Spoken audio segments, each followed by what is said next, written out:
भाइयों और बहनों, मैंने कहीं सुना था, झुकती है दुनिया झुकाने वाला चाहिए। लेकिन कभी कभी झुकने वाला आदमी झुकने के लिए तैयार नहीं होता है। अब आप मेरी बात समझ चुके होंगे मैं किसके बारे में बात कहना चाहता हूँ। यह बात है कंगना रनावत जी के बारे में।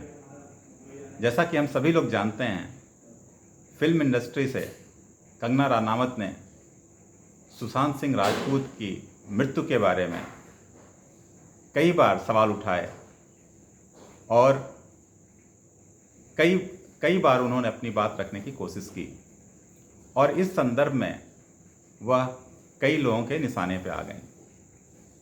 और जब वह कई लोगों के निशाने पे आईं तो लोगों ने भद्दे कमेंट्स भी, जैसा कि हम सभी लोग जानते हैं, कई लोग भद्दे कमेंट्स भी लिखते हैं।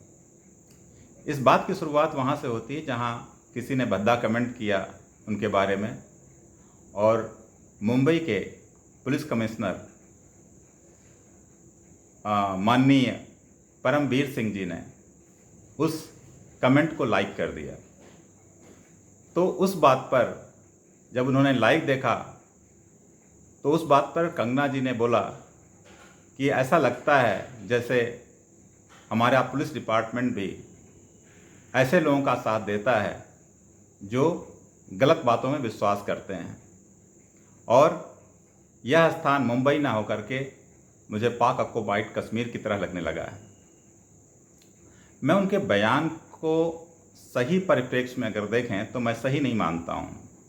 अपने देश की तुलना, किसी शहर की तुलना, आपको प्रॉब्लम्स हो सकती हैं, आपको समस्याएं हो सकती हैं, लेकिन किसी भी चीज़ की तुलना किसी ऐसे देश से नहीं कर सकती हैं जहाँ की स्थिति बड़ी अजीब सी है और उसके बारे में हम सभी बुरा मानते हैं। लेकिन इसका जो विरोध होना शुरू हुआ, कंगना जी ने बोला वो बिल्कुल गलत था, पीओके से तुलना नहीं करनी चाहिए थी। लेकिन इसके बाद जो खेल शुरू हुआ वह उससे भी गलत था। जैसा कि सभी लोग जानते हैं, शिवसेना के संजय राउत जी सबसे पहले उनको बदतमीज लड़की बोलना शुरू किया। बदतमीज लड़की बोलने के बाद जो शिवसेना के महिला कार्यकर्ताएं थीं, उन्होंने बोला अगर मुंबई में आएंगी तो टांग तोड़ देंगे, उनके साथ बुरा सलूक करेंगे। और इसी तरह से अबू आज़मी ने भी उनके बारे में कुछ गलत बोला, जो एसपी के समाजवादी पार्टी के एमएलए हैं। तो सभी लोगों ने अपने तरह तरह के विचार दिए। उसमें खासकर जो रूलिंग पार्टी है उसमें शिवसेना और कुछ और लोग, यहाँ तक कि उप मुख्यमंत्री की भी कुछ गलत बातें सुनने में आई हैं। तो ये सब गलत बातें इनकी तरफ से और ज़्यादा हो गई, जिसको मीडिया ने और तूल दिया। और जब ये सब बातें निकल के आने लगीं तो उनको 8 तारीख को वाई कैटेगरी की सुरक्षा प्रदान की गई केंद्र के द्वारा, क्योंकि ऐसा मालूम हुआ कि मुंबई जब वो आएंगी अपने घर हिमाचल प्रदेश में जहां वो थीं उस समय, उनके साथ बुरा सलूक हो सकता है। इस बात को ध्यान में रखते हुए केंद्र सरकार ने उनको वाई श्रेणी की सुरक्षा, जिसमें 11 सिक्योरिटी गार्ड दिए जाते हैं, 11 सिक्योरिटी कर्मचारी रहते हैं, उनको दी गई। और इस घटनाक्रम में सबसे बड़ी बात क्या होती है, कल यानी 8 तारीख को उनके घर एक नोटिस भेजा जाता है जिसमें बताया जाता है कि आपने अनधिकृत निर्माण किया है, मतलब कुछ हिस्सों को ज़्यादा बढ़ के बनाया है या बिना नक्शे के जो हिस्सा है आपने बनाया है। उनके वकील ने कल ही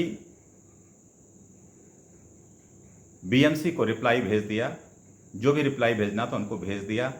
और आज 10:19 पे वहाँ से रिप्लाई आता है बीएमसी से कि हम आपके रिप्लाई को निरस्त करते हैं या इसको सही नहीं मानते हैं और इसलिए आपका अवैध निर्माण गिराया जाएगा।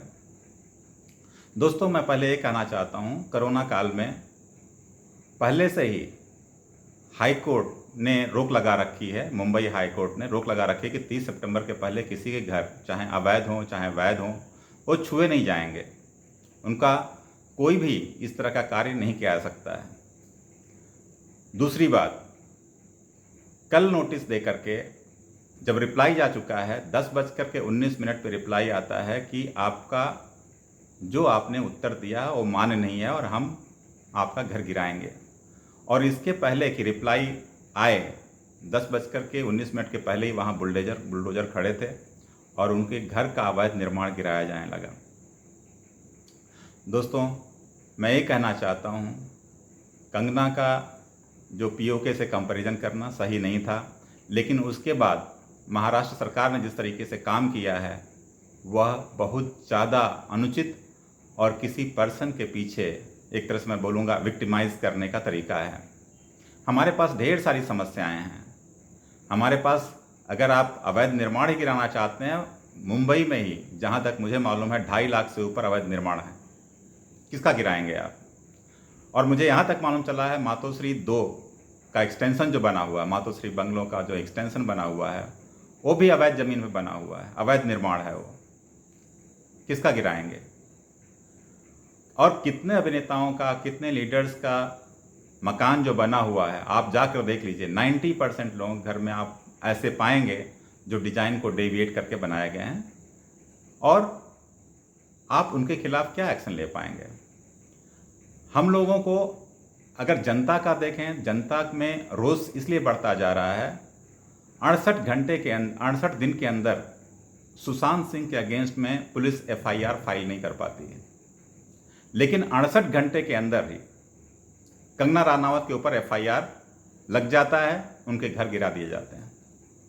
यह अपने आप में एक ऐसी चीज़ है जो कोई भी नागरिक इसको पचा नहीं पाएगा, और इसीलिए हर व्यक्ति इसके विरोध में अपना रोष प्रकट कर रहा है।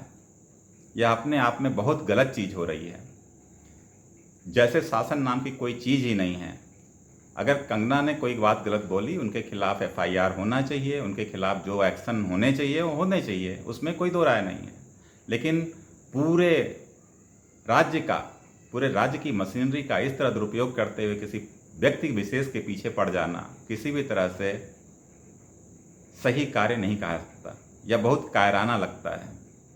दोस्तों, यह बात मैं आपके ऊपर छोड़ देता हूँ, आपको इसमें क्या सही लगता है, क्या गलत लगता है। जहाँ तक मेरा दृष्टिकोण है, इसमें कंगना से ज़्यादा राज्य सरकार की गलती है, जहाँ उन्होंने इस केस को बहुत बुरे तरीके से हैंडल किया है।